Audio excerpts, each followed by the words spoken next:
Hello, welcome to the second installment of Astrology 101. There's so much to cover, and it's so difficult to know exactly where to start. I mentioned last time the book The Only Way to Learn Astrology by March and McEvers, an excellent book, and I suggest you get it. I think it's out of print, but it's usually possible to find it. Um, Also, they talk about looking at one's astrological chart like a play, that the planets are the actors, the signs that they're in are the role that the actor is playing, and the house is the whole setting or the mise en scène. Um, Originally, I thought it would make the most sense to go through the planets. That does make sense if you're trying to learn something about your astrological chart. And you should get your chart printed up. You can go to websites. You need to know the date, time, and place of your birth. And you can get your chart and you can start to incorporate some of what you're learning here. But I think that given that many of you may only know your sun sign, or perhaps your sun and your moon, or sun, moon, and rising sign, I think I'll talk a little bit about the astrological signs first. So I have drawn everything backwards so that the camera will pick it up correctly for you. This is what a flat chart looks like, the basic flat chart. With this, again, being the beginning point of the chart. On your astrological chart, that will be called the ascendant, and the astrological sign on the ascendant is the rising sign. Now, this is the flat chart with the astrological signs starting with the first sign on the first house. That's Aries. That's the sign for Aries. Aries is in the spring. It's from the end of March, approximately March 21st. Each sign, it begins somewhere around between the 18th and the 23rd. It varies from sign to sign of the month, and it varies from year to year with each sign also. So roughly from about March 21st, depending upon the year, to about April 21st is Aries. Taurus is April 21st to approximately May 21st, give or take a few days. Gemini is May 21st to June 21st, approximately again. Cancer is June 21st to July 21st. Usually that one goes a little later. Leo is July 21st or 23rd, often it's around there, to August 23rd, often 21st. Virgo is, again, from around the 23rd or so of August to the, something like that, the 21st, 23rd of September. Leo is from, Libra, I'm sorry, is from that part of the 21st to the 23rd of September to the 21st, the 23rd of October. Scorpio begins around the 23rd of October and goes until around the 23rd of November, when Sagittarius begins, and it ends around the 23rd of December, when Capricorn begins, and it ends somewhere around the 23rd of January, when Aquarius begins, which ends usually around the 18th.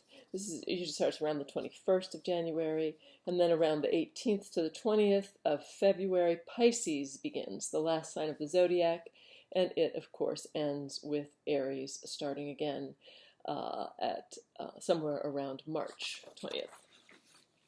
So each of the signs has, it's a full circle, 12 signs, 360 degrees, approximately 30 days per sign, but obviously that's give or take. And each astrological sign is ruled by a particular planet. There's a planet that rules it. Sometimes two planets rule it. That sign, the astrological sign is said to be dignified, or the planet actually is said to be dignified when it's in that sign. That's a whole different thing that has to do with the planets and the signs, and if whatever astrological planet is in certain signs, it likes being in those better than others. But that I'll get into, I think, when I talk about the planets. These are the signs for the planets, just so that you know the signs: Sun, Moon, Mercury, Venus, Mars, Jupiter, Saturn, Uranus, Neptune, and 2 signs that are for Pluto. Obviously, the sun and the moon are not planets. They are only considered that astrologically. The astrological signs are, they divide into different categories. They divide 2 ways. One is by element, and that would be the old-fashioned ideas of element, which is earth, air, fire, and water. So the fire signs are Aries, Leo, and Sagittarius. And these 3 signs are said to be compatible with each other when if they form a trine. Those if you have one planet at, say, 10 degrees Leo and another planet at 10 degrees Sagittarius and another planet at 10 degrees Aries, you have a grand trine in your chart. It's considered very favorable. Trines show benefit, and usually, typically, when they say, oh, Aries gets along with this sign, usually they go by the trines and by the secondary ones, the sextiles. But of course, this doesn't work 100%. Nonetheless, typically fire signs get along with other fire signs, air signs with air signs, earth signs with earth signs, and water signs with water signs. So fire, Aries, Leo, and Sagittarius. Next in the chart we have the earth signs, Taurus, and that would be Taurus, Virgo, and Capricorn. Then we have the air signs, that would be Gemini, Libra, and Aquarius. Then we have the water signs, which are Cancer, Scorpio, and Pisces, the last sign. Each of these signs, each of these groups is said to have qualities that have to do with the element. For example, the fire signs are thought to be fiery. They are active. They are not necessarily, the signs themselves do not carry the characteristics of being, kind of like stick-to-itiveness is not necessarily the strength of these signs. They are good for initiating these. The fire signs can be active, aggressive, energetic and willing to move about and come up with, and to get going on new ideas. The earth signs are said to be more stable, of course. They are the finishers. They would be reliable, and it can sound a little bit boring, but the earth signs would be earthy, sensual, like nice things, make good friends, reliable, down to earth, that kind of thing. And like I said, definitely earth signs tend to be finishers. Grounded, think of that. With each of these signs, you can think of words that would fit, like both in terms of positive and negative, grounded, earthy. You could also think muddy with the fire signs. You could think brilliant, outgoing. You could also think like burning or irritable.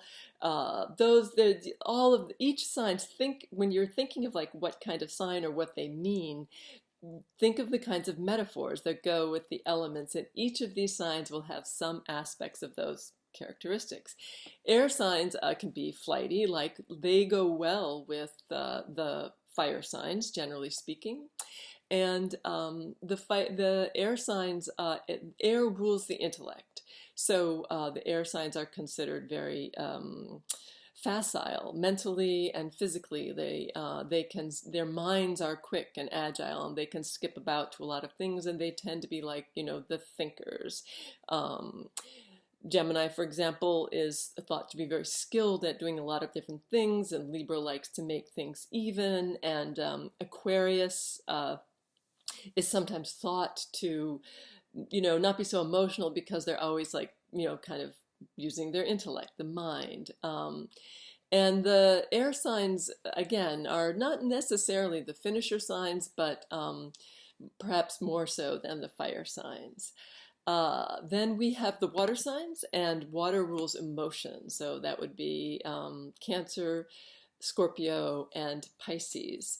And these signs would be emotional, intuitive, artistic, although of course, artistry is not limited to any one astrological sign. Each astrological sign has its own particular type of creativity that it tends towards.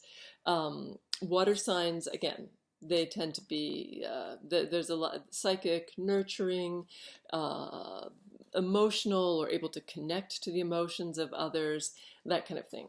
So these are the signs that, and water signs and earth signs are said to get along well with each other, and fire signs and air signs are said to get along well with each other.